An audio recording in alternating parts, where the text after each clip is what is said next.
ओम नमः शिवाय. श्री शिवमहापुराण रुद्र संहिता. सृष्टीखंड अध्याय पहिला. ऋषींची जिज्ञासा.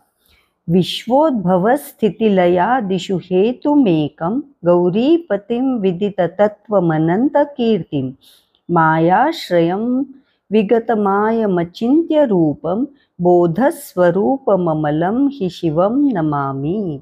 अर्थ, जे विश्वाची उत्पत्ती, स्थिती आणि लय इत्यादिकांचे एकमात्र कारण आहेत, गिरिराजकुमारी उमेचे पती आहेत, तत्वज्ञ आहेत, ज्यांच्या कीर्तीला अंतच नाही, जे मायेचा आश्रय घेऊनही मायेपासून अत्यंत दूर आहेत, ज्यांचे स्वरूप अचिंत्य आहे, त्या विमल बोध स्वरूप भगवान शिवजींना मी नमस्कार करतो.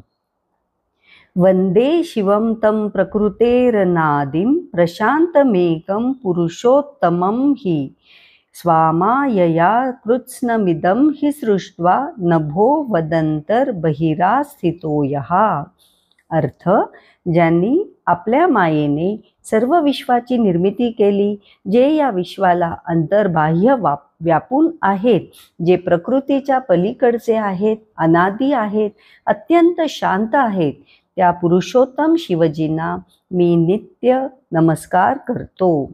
वंदेंतरस्थं निजगूढ रूपं शिवं स्वतंत्र ससृष्टुमिदं विचष्टे जगन्ति नित्यं परितो भ्रमन्ति यत्सन्निधौ चिंबकलोहवत्तम.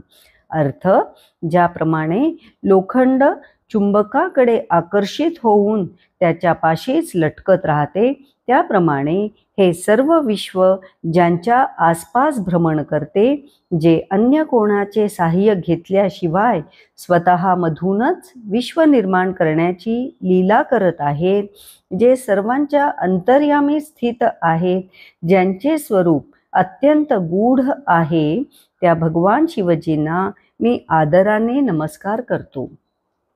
श्री गणेशाय नमः. श्री गौरी शंकराभ्याम नमः. व्यास म्हणाले, जगतपिता भगवान शंकर, जगन्माता कल्याणमयी पार्वती आणि त्यांचा पुत्र गणेश यांना वंदन करून मी रुद्र संहिता वर्णन करत आहे. एकदा नैमिषारण्यात निवास करणारे शौनकादी सर्व मुनी सुतांना म्हणाले, हे महाज्ञानी व्यासशिष्य, आम्ही तुमच्या मुखातून साध्य साधन खंड नावाची अत्यंत शुभ अशी विंध्येश्वर संहिता ऐकली. ती अत्यंत रमणीय असून तिच्या श्रवणाने भगवान शिवजींचे आपल्या भक्तांवर किती प्रेम आणि वात्सल्य आहे हेच स्पष्ट होते. हे मुने, व्यासांच्या कृपा प्रसादाने तुम्ही महाज्ञानी, सर्वज्ञ व कृतकृत्य झालेले आहात. तुमच्या मुखाने प्रकट होणारी अमृतमय दिव्यवाणी कितीही श्रवण केली तरी आमचे समाधान होत नाही. आम्ही तुमच्याकडून बरेच काही जाणून घेऊ इच्छितो.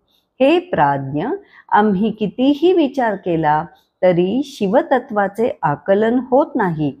म्हणून कृपा करून भगवान शिवजींचे परमश्रेष्ठ रूप कसे आहे ते सांगा.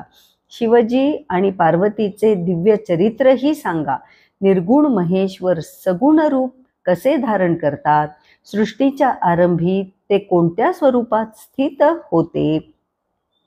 सृष्टीच्या मध्यकाळात ते कशा प्रकारे क्रीडा करतात आणि सृष्टीकल्पाच्या अंतकाळी ते कोणत्या स्थितीस प्राप्त होतात? हे लोकांचे कल्याण करणारे शंकर कसे प्रसन्न होतात? प्रसन्न झाल्यावर ते आपल्या भक्तांना व इतरांना कोणती फले देतात याविषयी सांगण्याची कृपा करा. भगवान शिव शीघ्र प्रसन्न होतात. ते साक्षात कारुण्यमूर्ती आहेत, अत्यंत दयाळू आहेत. ते आपल्या भक्तांना दुःखात वा संकटात पाहूच शकत नाहीत. ब्रह्मा, विष्णू आणि महेश हे त्रिदेव त्यांच्याच शरीरातून उत्पन्न झालेले आहेत असे आम्ही ऐकले आहे. म्हणून कृपा करून आम्हाला भगवान शिवजींचे प्राकट्य, त्यांचे विशेष चरित्र पार्वतीचे आविर्भवन, शिव उमा विवाह, त्यांचे गृहस्थ धर्म व अन्य लीला यांच्याविषयी विस्ताराने सांगा. सूत म्हणाले, ऋषीजन हो, तुम्ही फार चांगली माहिती विचारली आहे. शिवकथेविषयी तुमच्या मनात असलेली जिज्ञासा व आंतरिक निष्ठा पाहून मी अत्यंत प्रसन्न झालो आहे. भगवान शिवजींचा गुणानुवाद सात्विक, राजसी आणि तामसी अशा तीनही प्रकृतींच्या पुरुषांना आनंद देणारा आहे. शिवकथा ही श्रोत्याला, वक्त्याला आणि तिच्याविषयी जिज्ञासेने प्रश्न विचारणाऱ्याला पवित्र करणारी आहे. भवरूपी महाव्याधीवरील दिव्य औषधी आहे. ही मनाला प्रसन्न करणारी, कानांना प्रिय वाटणारी आणि हिच्याविषयी आत्मीयता असणाऱ्यांचे सर्व मनोरथ सिद्धीस नेणारी सद्वस्तू आहे. म्हणून तृष्णारहित महात्मा पुरुष शिवप्रभूंच्या गुणांचे अखंड चिंतन करतात आणि त्यांच्या लीला आस्थेने श्रवण करतात. हे ब्राह्मणांनो, तुम्ही मला जे प्रश्न विचारलेत तसेच काही प्रश्न महर्षी नारदांनी पूर्वी आपल्या पित्याला ब्रह्माजींना विचारले होते. तेव्हा पुत्राची जिज्ञासा जाणून प्रसन्न झालेल्या ब्रह्मदेवांनी त्यांना अत्यंत अद्भुत असे शिवचरित्र ऐकवले. तुमचे मनोगत जाणून तेच चरित्र मी यथामती वर्णन करणार आहे, ते आदरपूर्वक श्रवण करा. अध्याय पहिला समाप्त. ओम नमः शिवाय.